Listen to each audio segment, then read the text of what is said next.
గత వారం రోజులుగా ఒక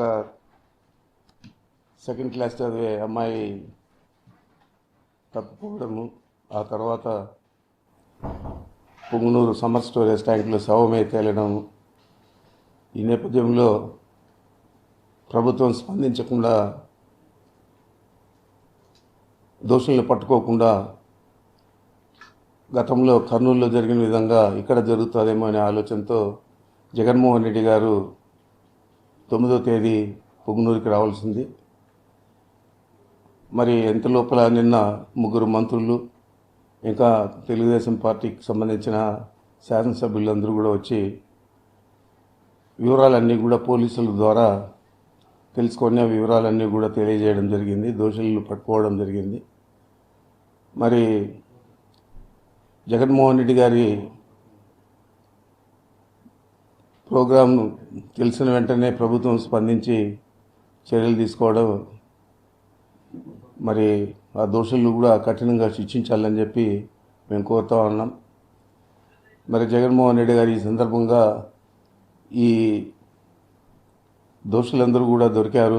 మంత్రులందరూ కూడా స్పందించి పుంగనూరుకు వచ్చి అవన్నీ కూడా ప్రకటన చేశారు. అంచేత 9వ తేదీ జరిగే కార్యక్రమాన్ని రద్దు చేసుకోవడం జరిగింది. ఏమైనా దోషుల్ని మాత్రం కఠినంగా శిక్షించాలా, ఇలాంటివి రాష్ట్రంలో పునరావృతం కాకూడదని చెప్పి మరీ నేను కోరుతా ఉన్నాను. జగన్మోహన్ రెడ్డి గారు వస్తారు, ఇదేదో పెద్ద ఇష్యూ అవుతుంది రాష్ట్రంలో అని చెప్పి స్వయాన ముఖ్యమంత్రి గారితో కూడా మాట్లాడించారు చనిపోయిన అమ్మాయి తండ్రిని. మరి ఇంత శ్రద్ధ గతంలో తీసుకోవాలంటే, కర్నూలులో జరిగిన అప్పుడే తీసుకోవాలంటే ఇది పునరావృతం అయ్యేది. ఎవరైనా తప్పు చేయాలంటే భయపడే పరిస్థితి ఉండేది.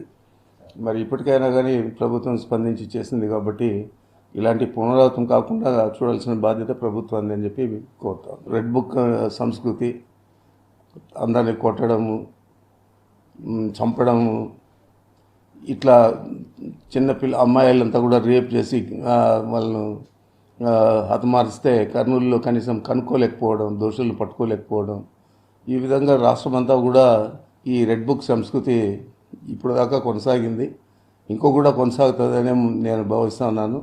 ఇప్పటికైనా కానీ ఈ సంస్కృతిని వదిలిపెట్టి ప్రజల సంక్షేమం మీద దృష్టి పెట్టాలని చెప్పి ఈ ప్రభుత్వాన్ని కోరుతాం. మరిన్ని వీడియోస్ కోసం ఛానల్ ని సబ్స్క్రైబ్ చేయండి. లేటెస్ట్ అప్డేట్స్ కోసం వాట్సాప్ ఛానల్ ని ఫాలో చేయండి.